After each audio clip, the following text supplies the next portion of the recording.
Madame, Monsieur, bonsoir. Ravi de vous retrouver à la une de l'actualité. Le satellite algérien Alcomsat 1 a été lancé avec succès ce dimanche aux couleurs de l'emblème national. Il a été lancé exactement à 17h40 tout à l'heure par l'agence spatiale algérienne en partenariat avec la Chine. Il est dédié notamment aux télécommunications, la télédiffusion et Internet. Également, on en parlera dans un instant. Les travaux du forum de haut niveau sur le thème réponse efficace et durable contre le terrorisme, approche régionale, et ces travaux qui ont débuté ce dimanche à Oran. On en parlera également dans ce journal. Et puis le ministre de l'Énergie, Mostafa Guitouni, a affirmé ce dimanche au Koweït que la 99e réunion ministérielle de l'Organisation des pays arabes exportateurs de pétrole a été fructueuse et cohérente. On l'écoutera. Avant, bien sûr, on suivra également Abcha, la 4e étape du rallye Challenge Sahari International. Les pilotes algériens se sont distingués hier lors de la troisième étape. On fera le point sur cette 4e étape tout à l'heure avec notre envoyé spécial aussi la Batiche. Elle est sur place. Abcha, la Tariq précisément.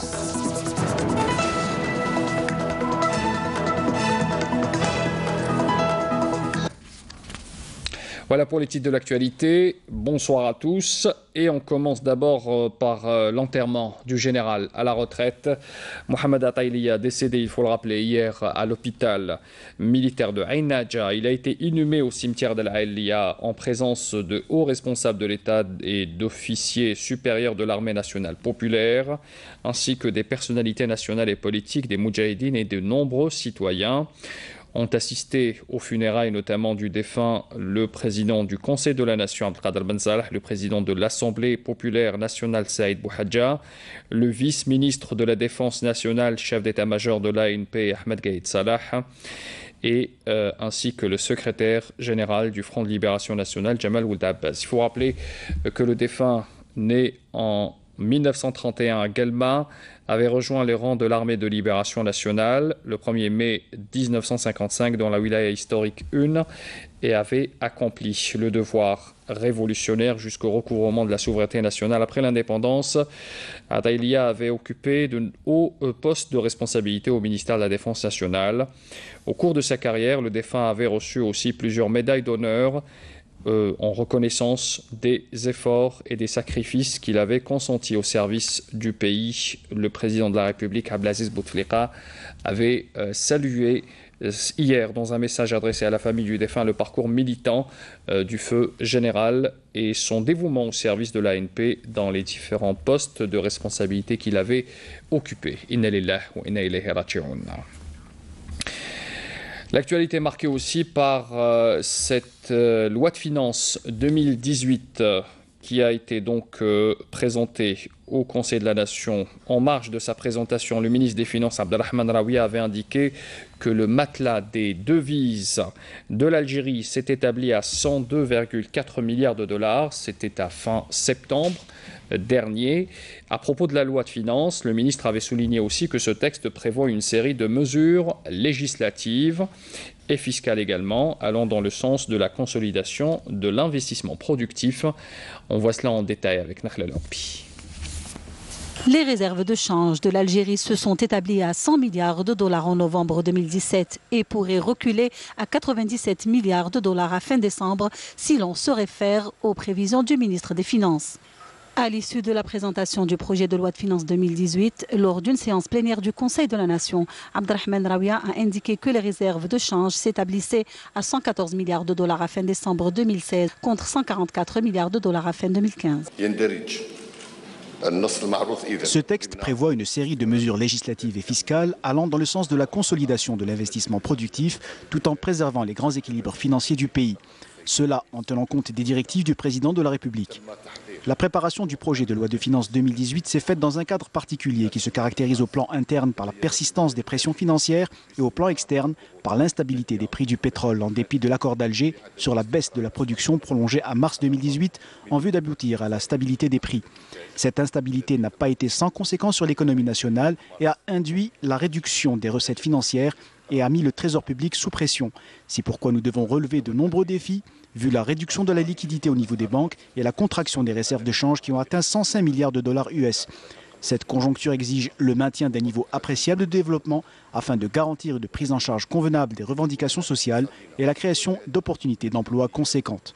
Par ailleurs, les recettes budgétaires sont estimées à 6 496,58 milliards de dinars, dont 2 897,91 milliards de dinars de fiscalité pétrolière. Le projet de loi de finances 2018 prévoit une série de mesures législatives et fiscales allant dans le sens de la consolidation de l'investissement productif et du renflouement des recettes budgétaires, tout en maintenant le dispositif de la solidarité nationale. Toujours au Parlement, le ministre de la Justice, garde des Sceaux, Taïb Loh, a présenté ce dimanche devant les membres de l'Assemblée populaire nationale le projet de loi organique relatif aux compétences, à l'organisation et au fonctionnement du Conseil d'État. C'était lors d'une séance plénière présidée par le président de l'institution parlementaire, Saïd Bouhadja, en présence du ministre des Relations avec le Parlement, Tahar Khawa. Le projet de loi organique comprend 5 articles qui concernent l'avis du Conseil d'État sur les projets d'ordonnance et la révision de sa composition à caractère consultatif sous forme de commission consultative chargée d'examiner les projets de loi et d'ordonnance dans des cas exceptionnels. Et puis, comme je l'annonçais en titre, c'est une totale réussite. Le lancement du satellite algérien Alcomsat 1 a été effectué donc avec succès ce dimanche après-midi, porté par le lanceur chinois Long March 3B depuis la station Xichang Satellite Launch Center située dans la province de Sichuan. Le satellite Alcomsat 1 aux couleurs de l'emblème national a été lancé à 17h40 heure algérienne par l'agence spatiale algérienne LASAL, en partenariat bien sûr avec la Chine. Il est dédié notamment aux télécommunications, à la télédiffusion et à Internet également. 26 minutes après le décollage que vous allez suivre donc sur ces images, un décollage vertical selon les données du centre de poursuite et de contrôle des satellites, les opérations de séparation de satellites Alcomsat 1 du véhicule de lancement et son entrée en orbite de transfert géostationnaire se sont déroulées avec succès également.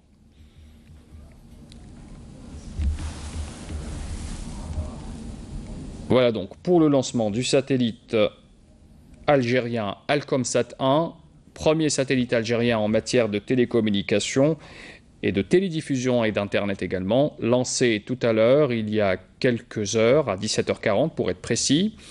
Alors il faut rappeler aussi que 5 manœuvres d'Alcomsat 1 seront nécessaires dans les 6 prochains jours pour atteindre son orbite géostationnaire à 36 000 km pour être précis, et sa position orbitale à 24,8 ouest.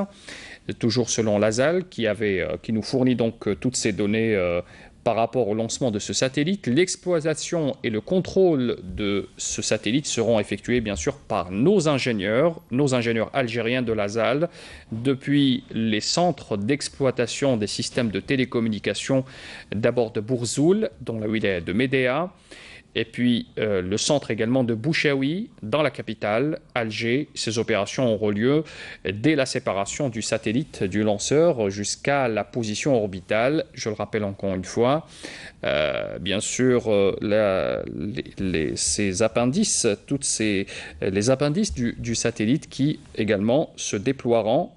Il faut le rappeler, les antennes, les panneaux solaires et les réflecteurs également. Nous aurons l'occasion bien sûr d'y revenir avec des détails précis sur ce lancement réussi. Je le rappelle encore une fois, Alcomsat 1, premier satellite algérien en matière de télécommunications. C'est le 4e satellite, il faut le rappeler, que l'Algérie lance depuis quelques mois déjà. Un véritable succès pour notre pays. Félicitations pour l'équipe de LASAL.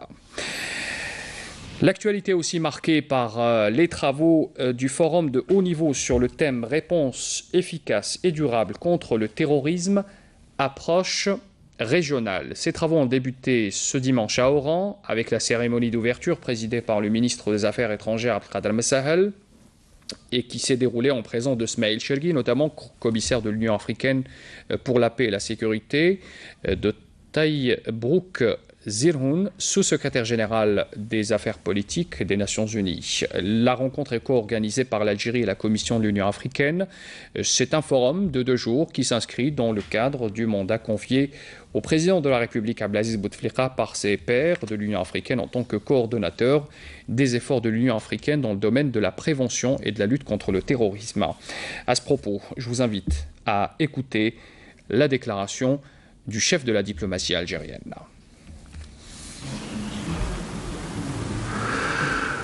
ويسر الجزائر أن تجمع مرة أخرى جهودها مع تلك التي تبذلها منظمتنا القارية في كفاحنا المشترك ضد الإرهاب. السيدات والسادة، إن القرار الذي اتخذ من طرف رؤساء دول وحكومات الاتحاد الإفريقي بأن يوحد إلى السيد عبد العزيز بوتفليقة رئيس الجمهورية بالمهمة السامية كمنسق لجهود الاتحاد الإفريقي لمنع التطرف ومكافحة الإرهاب يعتبر في حد ذاته اعترافا من قارتنا بالتضحيات التي قدمها الشعب الجزائري في كفاحه ضد الإرهاب، فضلا عن استعداد الجزائر لتبادل الخبرات المكتسبة في مكافحة هذه الآفات. Le ministre des Affaires étrangères participait hier à cette réunion extraordinaire et urgente des ministres arabes des Affaires étrangères membres de la Ligue arabe. Cette réunion qui donc s'est tenue hier au Caire, et dans une résolution, ces ministres ont appelé Washington à annuler sa décision de reconnaître Al-Quds comme capitale de l'entité d'Israël. Manal Boutouaba.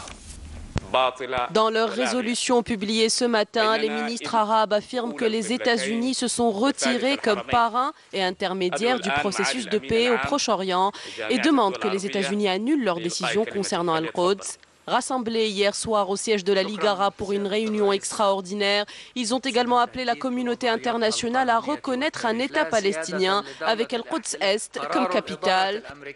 Dans son discours, le ministre des Affaires étrangères algérien Abdelkader Messahel a mis en exergue l'impératif d'une action concertée en vue de faire face à cette décision, tout en appelant à la fois la communauté internationale à assumer ses responsabilités à l'égard du peuple palestinien et à mettre un terme à la souffrance qu'il endure depuis l'occupation de son territoire. في ظل انتهاك صارخ لقواعد القانون الدولي والشرعية الدولية. Cette décision condamnable et dangereuse constitue une violation grave de la légalité internationale et des décisions onusiennes et une violation sans précédent des lieux sacrés pour les communautés arabes, musulmanes et chrétiennes que constitue Al-Quds al-Sharif. Mon pays réaffirme sa position claire et son soutien sans faille au peuple palestinien dans sa lutte courageuse et son droit légitime pour fonder son État indépendant avec pour capitale Al-Quds al-Sharif, selon les frontières définies en 1967, suivant les lois internationales et les décisions de l'ONU relatives à cela. Il est impératif pour la Ligue arabe d'entreprendre une action concertée en urgence et explorer toutes les voies à même de traduire ce refus international en actes destinés à servir les efforts du peuple palestinien pour faire valoir ses droits.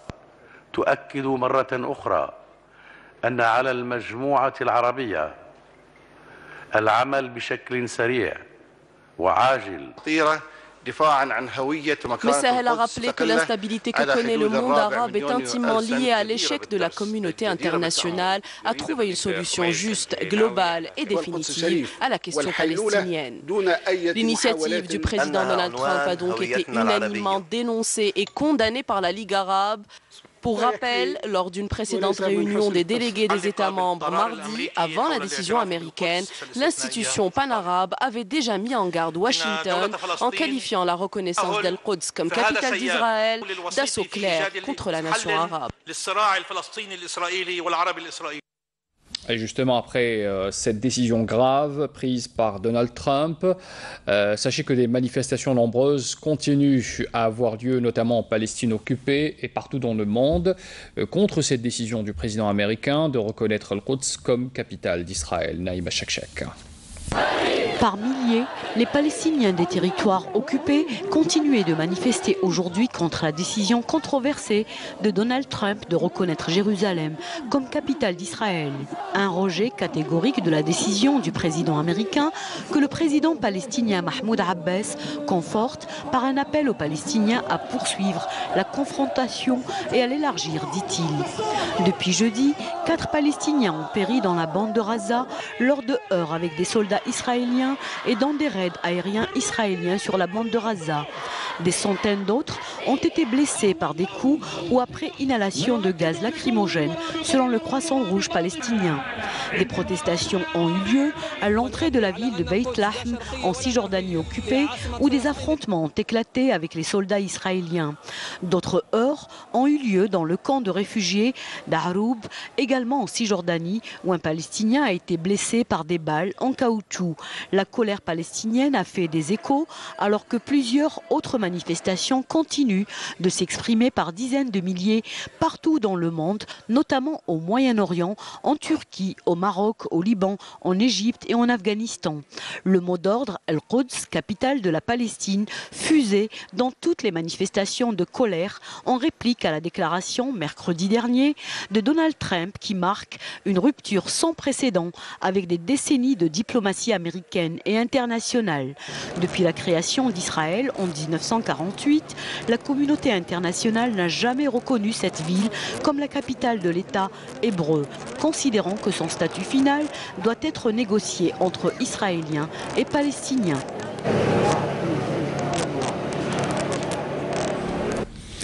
Le ministre de l'Énergie, Mustafa Guitouni, affirme ce dimanche à partir de Koweït que la 99e réunion ministérielle de l'Organisation des pays arabes exportateurs de pétrole, l'OPAEP, cette réunion a été fructueuse et cohérente selon lui. Le ministre avait indiqué avoir constaté une convergence de position entre les pays de l'OPAEP s'agissant de l'évolution du marché du pétrole mondial, ce qui renforce la position de l'OPAEP en tant qu'acteur principal sur la scène pétrolière mondiale et ses rapports avec les autres organisations énergétiques.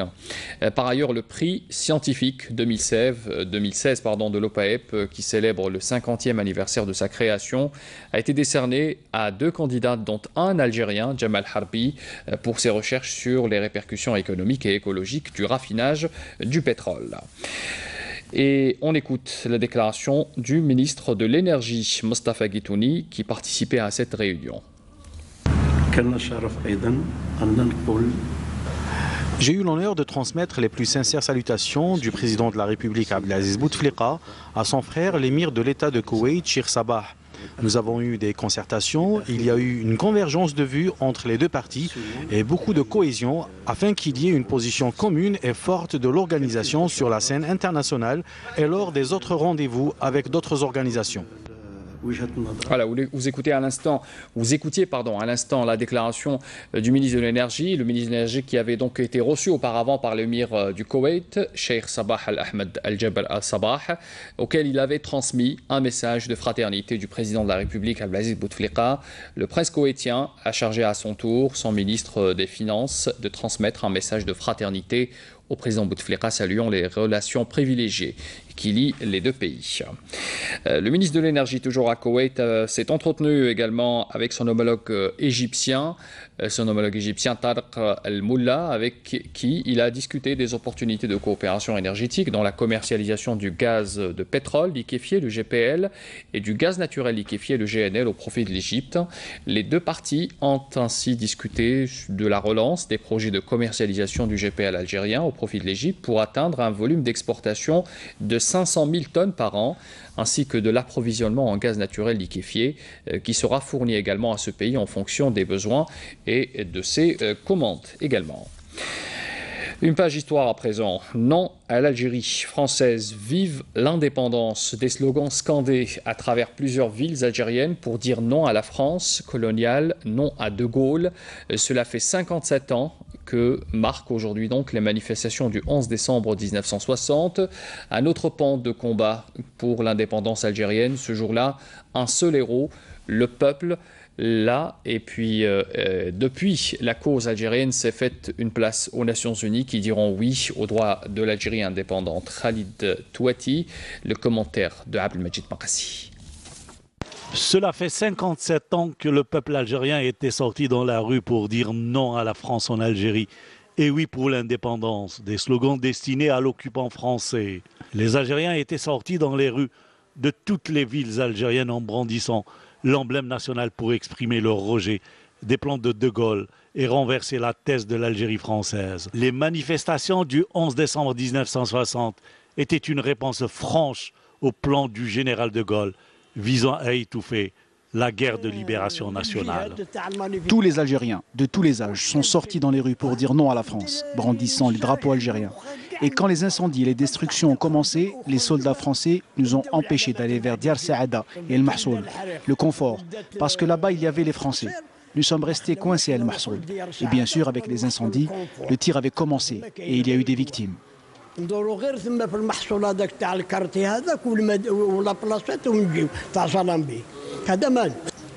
Au début, notre slogan était « l'Algérie musulmane ». Et 3 jours après, les slogans ont changé et on a commencé à scander « l'Algérie musulmane, vive l'Algérie » et puis « vive l'indépendance ». C'était les mêmes slogans d'Alger Centre à Al-Harraj, mais aussi dans les autres villes algériennes.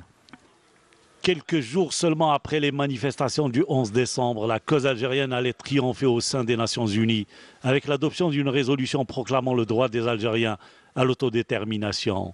Les manifestations du 11 décembre 1960 sont une station historique importante dans le processus de la révolution algérienne. Et ce sont ces événements et la révolution algérienne qui ont contribué à la naissance de la résolution 1514 des Nations Unies qui permet au peuple de disposer d'eux-mêmes et de leur droit à l'autodétermination. Un acquis important du droit international.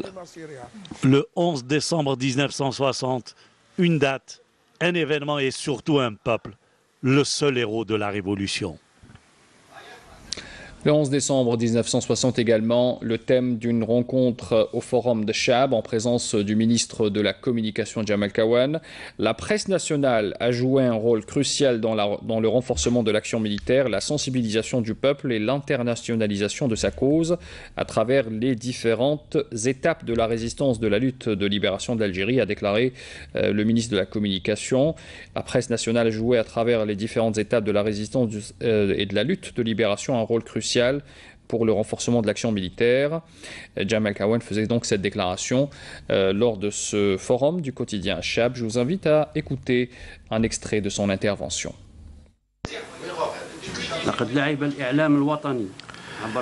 Les médias nationaux ont joué un rôle important à travers toutes les étapes du combat et la lutte pour l'indépendance. Un rôle majeur pour renforcer les efforts de l'armée de libération nationale dans la sensibilisation du peuple et de faire connaître sa cause à l'échelle internationale. Les médias algériens aujourd'hui puisent leurs origines et leurs fondements d'un passé noble fait par des plumes libres qui ont contribué à éclairer la démarche de la révolution avec l'apparition du premier journal algérien le 22 octobre 1955, Al-Muqawama ou la résistance, qui à travers ses colonnes a contribué à sensibiliser la population sur la cause algérienne. Et en reconnaissance au rôle joué par cette publication, le président de la République Abdelaziz Bouteflika a décidé de faire de cette date de création la journée nationale de la presse et de créer aussi le prix du président de la République du journaliste professionnel. La lutte antiterroriste également, on en parle ce soir. 2 criminels de nationalité tchadienne tentant de franchir les frontières nationales en possession d'un pistolet mitrailleur de type Kalachnikov et 2 chargeurs de munitions garnis. Ces 2 individus ont été appréhendés ce jour même. Aujourd'hui donc à Ingezem dans la wilaya de Tamanrasset. On apprend également que 3 narcotrafiquants ont été interceptés, 19 kg de kif traités ont été saisis hier à Tlemcen par un détachement de l'armée nationale et des éléments de la gendarmerie nationale également. Par ailleurs, la gendarmerie a également appréhendé à Batna et Sétif, 5 individus en possession de 3 armes à feu et 468 cartouches de différents calibres. Enfin, 105 immigrants clandestins de différentes nationalités ont été arrêtés dans plusieurs villes, Tlemcen, Béchar, Biskra, Larouat, At-Taraf et enfin Ingezam également. Le sport, on en parle. Et c'est l'événement également à Béchar, à Tarit précisément. On parle de cette 4e étape du Rally Challenge Sahari International. Les pilotes algériens se sont distingués hier dans toutes les catégories. Qu'en est-il pour la journée d'aujourd'hui? On voit cela en détail avec Wassila Batiche, elle est notre envoyée spéciale sur place. La 4e étape du Rally Sahari 2017 a émerveillé tous les participants.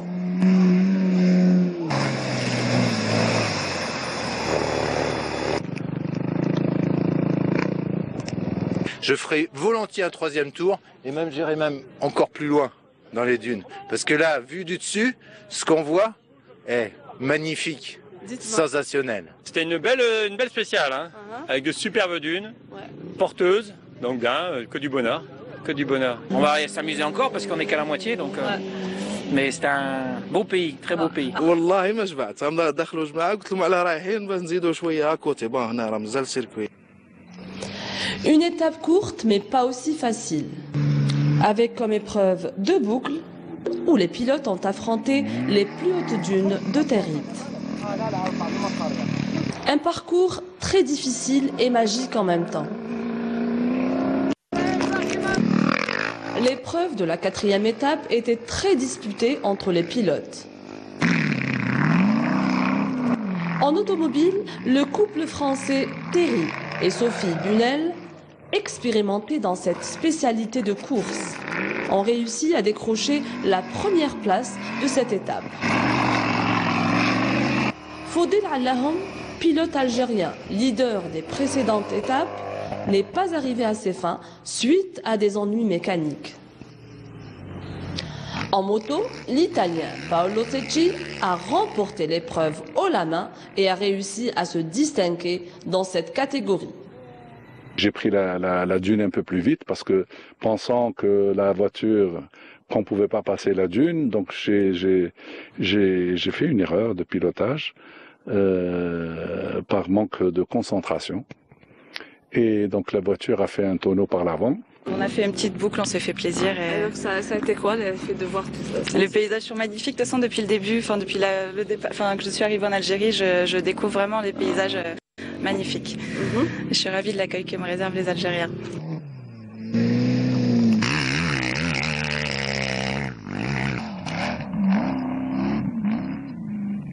Wassila Batiche, vous êtes avec nous en direct à partir de Béchar. Bonsoir.